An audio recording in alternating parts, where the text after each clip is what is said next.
E aí galera, muito bom dia, boa tarde, boa noite, boa madrugada, seja qual for o horário que você esteja nos assistindo.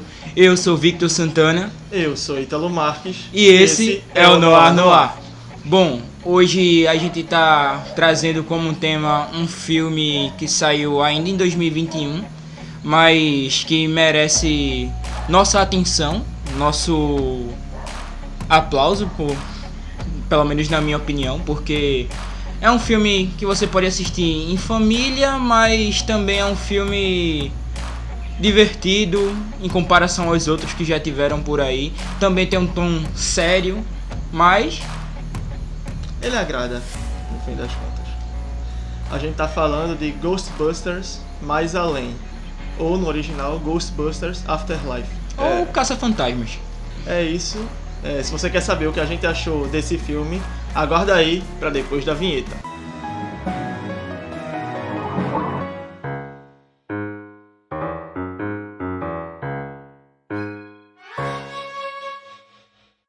Bom, mas antes de tudo, a gente pede que vocês deixem seu like aqui no nosso vídeo, se inscrevam no canal, ativem as notificações para os novos vídeos que vão chegar por aí. Não deixe de deixar seu comentário se você gostou do filme, se você gostou do nosso vídeo, a sua opinião sobre as comparações entre os antigos filmes de Caça-Fantasmas, o primeiro, o segundo e o atual agora, porque sim, eu não conto de 2016 como um filme de Caça-Fantasmas. Falo sobre isso depois. E é isso, galera. Também não deixa de compartilhar com seus amigos, com a sua família, com seus inimigos, com os fantasmas de outras realidades por aí. Enfim, a gente agradece. Valeu! Bom, a história principal de Ghostbusters segue Callie com seus dois filhos, Trevor e Phoebe. Ela é uma mãe um tanto quanto relapsa com o que diz respeito às responsabilidades que ela deveria assumir. Isso acaba por gerar o despejo dela e dos filhos da casa onde ela morava, porque ela não paga o aluguel, então o senhorio dela vai lá e expulsa ela. Isso acaba forçando ela a se mudar para uma cidade chamada Summerville, que fica em Oklahoma, onde ela herdou uma fazenda no meio do nada do pai dela, que ela recém descobriu, com quem ela nunca teve contato, e que é conhecido pela cidade toda como Planta-Lama. Era um homem recluso e esquisito, que a galera dizia que ele tinha uma fazenda e nunca plantava nada lá. Com isso a gente tem um aprofundamento maior nos outros personagens, como Trevor e Phoebe. Phoebe tem uma ideiazinha que passa pra gente como Velma, de Scooby-Doo. Que ela é muito fofinha, gente. A personagem. McKenna Grace arrebentou. Sim, ela passa aquela ideia de cientista, com os óculos que também lembra muito a aparência de Velma, de Scooby-Doo. E o filme em si tem uma pegada de Scooby-Doo também. Ele tem o enredo dele se focando ali na cidade. O avô dela percebia coisas e ele deixou um legado pra ela. A cidade tem situações esquisitas, como tem muito terremoto numa cidade onde não tem nenhuma falha sísmica, e isso meio que intriga o professor do curso de verão de Phoebe, que é o professor Gary. Que apesar de ser um professor de verão, ele é especialista em geologia e tal. E ele é totalmente desmotivado com esse curso de verão. Ele coloca os alunos para assistir filme e é isso. Mas ele acaba despertando uma atenção a mais por Phoebe, porque ele vê que ela é uma menina muito inteligente e ela entende o que ele está fazendo ali quando ele está estudando os abalos sísmicos. E podcast. Podcast pra mim é o melhor personagem dele. O carisma desse filme é aquele menino. Enfim. Aí, a partir daí, quando eles se unem, eles começam a investigar o que realmente está acontecendo naquela cidade, o porquê dos abalos sísmicos e o que está por trás do legado que o avô de Phoebe deixou. Que mais pra frente acaba sendo descoberto que o avô dela é ninguém mais, ninguém menos do que Egon Spengler, que é um dos caças-fantasmas originais, que acabou virando um mito, os caça-fantasmas, porque muita gente esqueceu do que aconteceu naquele incidente do arranha-céu em Manhattan em 1984 e tudo aquilo que se desencadeou. Em 1989 também, né? Tanto Caça-Fantasmas 2. Que quando a gente tá vendo a profecia e tudo mais, a gente vê as datas lá marcadas, que é de 1984, 1989, 2021 e ainda vem outro, que é em 2130 e pouco. E a partir daí a gente vê a trama se desenvolvendo à medida que eles vão descobrindo o mistério e a ameaça iminente que está por trás de tudo isso que acontece na cidade. Mas aí a gente não vai falar muito sobre isso para não dar spoiler caso você queira assistir o filme. E aí a gente vai para os aspectos positivos que ele tem em relação ao de 2016. Meu Deus, que filme ruim. Não tô julgando porque foram só mulheres, mas gente, é ruim. Vê só. Sobre a questão de protagonistas femininas, todo mundo sabe que a gente aqui do canal é super a favor de ter histórias protagonizadas por mulheres. Mas por que dar reset em sagas antigas que foram protagonizadas por homem para fazer isso? Por que não criar novas histórias em que as mulheres sejam protagonistas? Eu não sou muito de acordo com isso. A gente já tem personagens clássicos que são homens, deixa eles lá e criem clássicas mulheres. Eu não sou a favor de uma 007 feminina, porque James Bond é um homem, ele sempre foi um homem. Não tem necessidade de você pegar as sagas antigas e remodelar só para agradar. As mulheres, acredito, as feministas, elas querem equidade, elas não querem assumir o lugar dos homens. Então deem a elas papéis tão relevantes quanto os homens tiveram ao longo dos anos. Apenas isso. Simples. A gente tem um exemplo disso daí que Ítalo tá falando em Star Wars. Rey aparecendo aí como a protagonista e a principal Jedi. Então, não é difícil, gente. Não é difícil. E não desmerecendo nem desrespeitando a história anterior de Star Wars, né? A gente tem Dinheiro também, Rogue One. E foram ótimos filmes. Mas assim, Ghostbusters de 2016, As Caça-Fantasmas no caso, não entra no canon da estreia de Ghostbusters pra mim. Porque até esse filme aqui ignora completamente o que aconteceu naquele lá. Pois é. Por aí a gente já tira. Mas assim, os pontos positivos do filme. Ele, em relação ao original, a gente sente ele preservando muito aquele clima oitentista, aqueles filmes clássicos dos anos 80 que a gente via na sessão da tarde, que a gente gostava de assistir. E até a cidade, ela passa um clima mais interior, aquela coisa cidade... de lanchonetezinha dos adolescentes se encontram. Que também... Até a lanchonete como o pessoal serve, né? Que é em patins e tudo mais, o drive-thru lá. Que também é uma coisa que a gente vê que está muito crescente hoje em dia, como a gente viu em Stranger Things, a gente viu em It, a coisa. São filmes que voltam a memória da gente a isso, apontam a gente pra aquela época, pra aquela nostalgia, que acaba por gerar um resultado positivo. E sim, parece que é um pré-requisito desses filmes ter Finn Wolfhard no elenco. Mas enfim. Apesar de ele não ser tão presente no filme, ele não tem muitas falas mas e tal, mas... Questão, porque o personagem dele pra mim é um dos mais aguados. Ele com aquela menina não deu liga. Tá, pronto. Se tem um ponto negativo no filme, pra mim é isso. É totalmente descartável esse lado da história. Ele poderia ser mudo e só dirigir o carro. Tava tudo certo.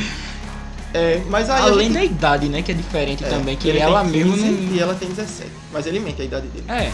Mas assim, a gente precisa ter esse romancezinho adolescente como se fosse um pré-requisito do roteiro. Pelo visto eles acham que é.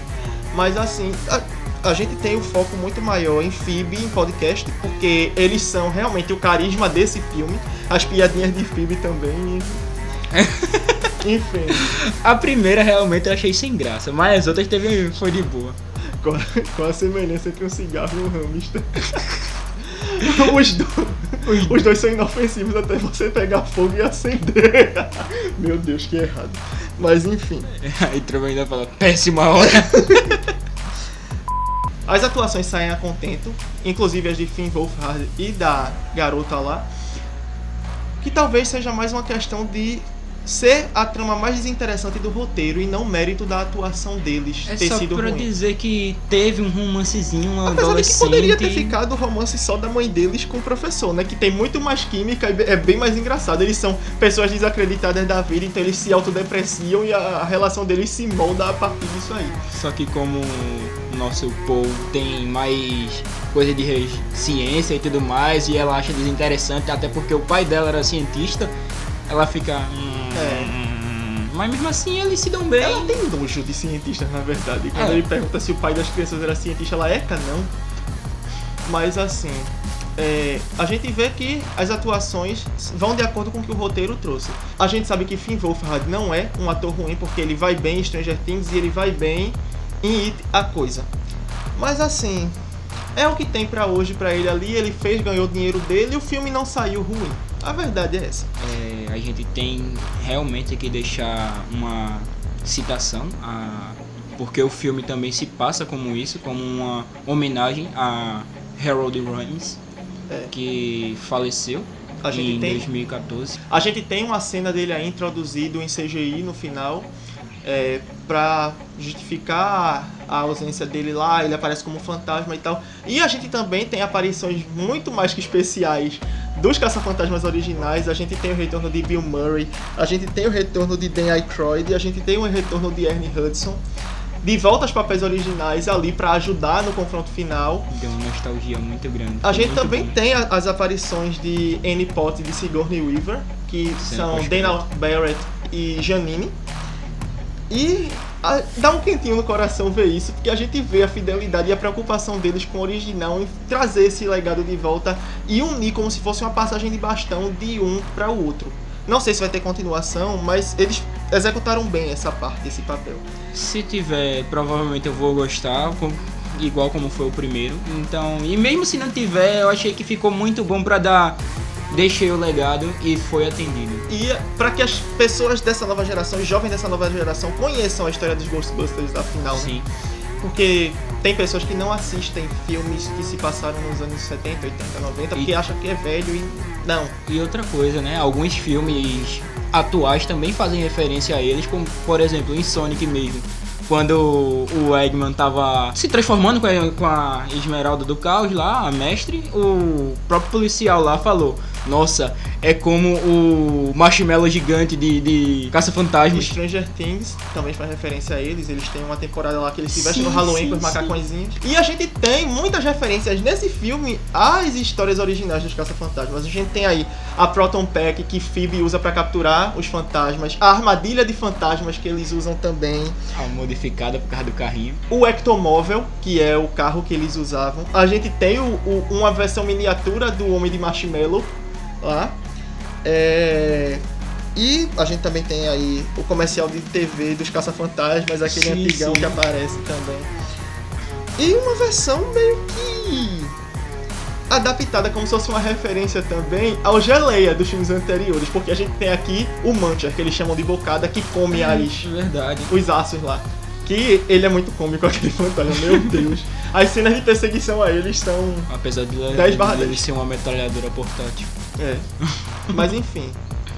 Os personagens, eles são muito carismáticos, a gente ri. Podcast eu vou panfletar eternamente, porque a cara dele, as caras e bocas dele já entregam absolutamente tudo. E é aquele tipo de criança que fala as coisas e não liga porque os adultos vão dizer e tipo... Ele contando a história lá do templo escondido pra Phoebe, que ele fica fazendo as caras e bocas assim, se escondendo atrás das coisas pra assustar ela. E Phoebe nem aí, porque é Phoebe, né? Aí, na hora lá que ele tá lutando contra os homens marshmallows miniatura aí. O que é que você tá esperando? Ele, eu tô cuidando dos meus B.O.s, pá! Ele é muito engraçado, muito engraçado. Eu não sei o nome do ator, porque me escapou da memória aqui. Logan King. Logan King. Você é o cara. Eu espero Faça que... mais filmes. Eu espero que contratem ele realmente para mais filmes. Se ele estivesse em Stranger Things na, sei lá, 6ª temporada, por aí. Se tivesse uma 6ª temporada. Mas eu queria, não custa sonhar. Vai que ele aparece num novo arco, né? Já Vai que que disseram tem um que plot twist. vai ter spin-offs da série. Então, não descartamos a possibilidade. Hollywood valorize Logan King. É só isso que eu peço. Num apanhado geral, é um filme muito bom. A gente, eu não sei, Ítalo, mas recomenda como um filme em família que vocês podem assistir. É um filme que você pode assistir tranquilamente, como se fosse um filme da temperatura máxima de domingo. E eu assisti com arrependimento batendo daquele dia que a gente foi no shopping e não assisti. Por que não? Enfim. Assistam, porque vale muito a pena. E se você gostou da nossa análise ou tem algo mais a acrescentar, comenta aqui embaixo. Notinha? Vou dar uns 9.4. Só por causa do plot chatinho de Think of Hard, eu vou tirar esse. Se vocês gostaram dessa nossa análise, comenta aqui embaixo. Se você tem algo a acrescentar, comenta também. Não esquece de dar like no vídeo, porque a gente vê aqui vocês assistindo e nunca dá like. Gente, é só um toque. Se inscreve no canal, ativa o sininho para receber as notificações. Se você chegou aqui no Noah agora, a gente vai deixar linkado aqui no izinho vídeos anteriores da gente para que você conheça mais aqui nosso trabalho, nossas análises sobre outras histórias, outros filmes e séries. Se você tem algum filme que você queria que a gente falasse sobre ele, também deixem aqui nos comentários, porque a gente gosta de falar sobre o que vocês gostam também. Não precisa ser conteúdo de lançamento, tá? Pode ser coisas que vocês acham que sejam relevantes e a gente vai filtrar aqui e vai trazer pra vocês assim que possível. Sigam a gente também no Instagram, não deixem de fazer isso lá. A gente vai estar aí embaixo na descrição pra você encontrar todas as nossas redes sociais. Ouçam o nosso podcast aqui também, que vai estar também na descrição. Participar. Mas enfim. E o nosso podcast não precisa chegar até o episódio 46 pra engatar legal. Enfim, referências pra quem assistiu o filme. Mas é isso, a gente espera que vocês tenham gostado. Se chegaram até aqui, a gente agradece por ter nos assistido e por estar aqui conosco. Espero que vocês voltem pra mais. Estaremos esperando vocês. Até lá, tchau!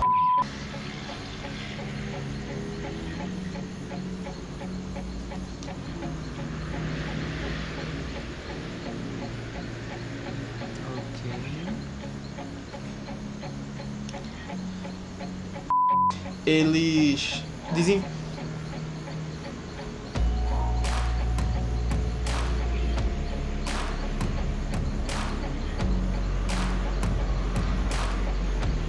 Pessoal.